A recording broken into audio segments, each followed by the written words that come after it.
maka Allah akan titipkan di lisan-lisan yang kurang baik untuk menetapkan kita telah berubah menjadi baik. Ketika ada orang yang mengatakan, soleh sekarang, itu tandanya bukan celaan, tapi kalimat itu dititipkan oleh Allah kepada lawan Anda untuk menetapkan bahwa Anda sekarang sudah berubah dekat dengan Allah Subhanahu wa Ta'ala. Tapi pesan moralnya kata para ulama tafsir, jangan kita terlampau sedih dengan itu semua. Kita itu masih kecil dibandingkan para nabi. Jika ada keluarga yang belum sepakat, kita membebaskan diri dari riba.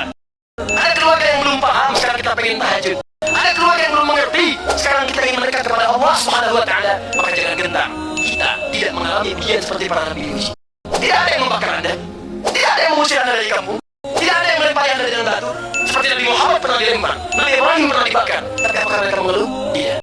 Maka mendekatlah kepada Allah, belajar dengan baik sampai kita mendapatkan kenikmatan. 3. Jika kita sudah melewati ujian yang dahsyat ini, jika kita sudah merasa dekat dengan Allah Subhanahu wa Ta'ala, maka Allah akan anugerahkan sesuatu yang sebelumnya tidak pernah kita dapatkan. Tiba kemudian Nabi Ibrahim mendapatkan Sayyidah Hajar yang bahkan disampaikan oleh istri sendiri Sayyidah Sarah, dan mendapatkan anugerah yang selama ini ditunggu oleh beliau, lahirnya Ismail alaihissalam. Ismail alaihissalam. Hikmah ketiga. Hikmah ketiga. Awalnya memang susah. Gak pernah tahajud, sekarang pengen bangun malam.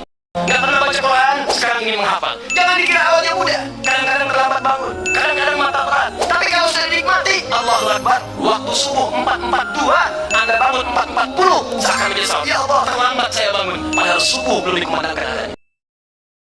Masa latihan memang berat, tapi setelah kita lalui, ringan rasanya. Enak kita nikmati. Kehilangan Ramadan, penyesalan luar biasa. Nanti kalau sudah dekat dengan Allah, kehilangan puasa sunnah, rasanya ada yang tertinggal dalam kehidupan. Hadirin yang keempat, Ismail dilahirkan. Baru lahir, sudah diuji lagi oleh Allah Subhanahu wa Ta'ala. Mohon maaf, turun kemudian berita, bawa Sayyidah Hajar, bawa anak yang baru dilahirkan, tinggalkan dia di sebuah tanah tandus yang tanaman pun tak tumbuh. Tempatnya bukan di tempat dia dilahirkan. Lahirnya di Palestina, harus dibawa ke kota Makkah Al-Mukarramah. Jaraknya, kalau menggunakan bis saja, itu bisa sehari 2 malam. Sekarang tempuh dengan berjalan kaki, datang ke sana, sampai di sana turun perintah, tinggalkan dia di sana. Diabadikan di Quran surah ke-14 ayat ke-37. Rabbi inni askantu min dhurniyyati biwadin ghairi dhi zar'in inda baitikal muharram. Ya Allah, sekarang Engkau perintahkan aku untuk meninggalkan anak dan istriku di tempat tandus yang bahkan tumbuhan pun tidak tumbuh. Tapi karena keyakinanku padamu, maka aku akan kerjakan perintah ini untuk mendapatkan ridhamu. Pelajaran keempat, orang-orang yang dekat dengan Allah hadirin sekalian, maka dia tidak akan pernah merasa berat dengan ujian dunia. Walaupun bagi orang lain ujian itu terasa berat luar biasa, tapi kalau dia dekat dengan Allah, semua terasa kecil. Yang paling dahsyat, apakah Sayyidah Hajar kemudian mengeluh pada suaminya, kenapa engkau meninggalkan kami?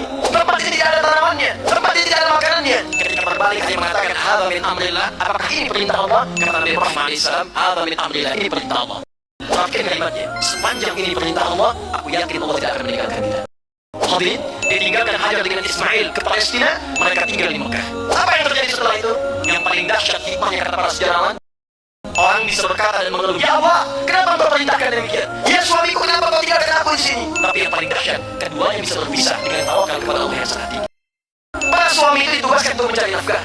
Para suami kadang kerja bahkan meninggalkan keluarga. Ada yang keluar kota, ada yang merantau. Pesan moral dari kisah ini kata para ulama, kata para sejarawan muslim adalah, kalau tarbiyah di rumah tangga bukan sekedar suami yang ketaklim, tapi materi taklim diajarkan pada istrinya, dikuatkan di keluarganya, didekatkan dengan Allah, maka Allah akan jaga kehidupan rumah tangga mereka sekalipun mereka terpisah di beda tempat yang sangat jauh.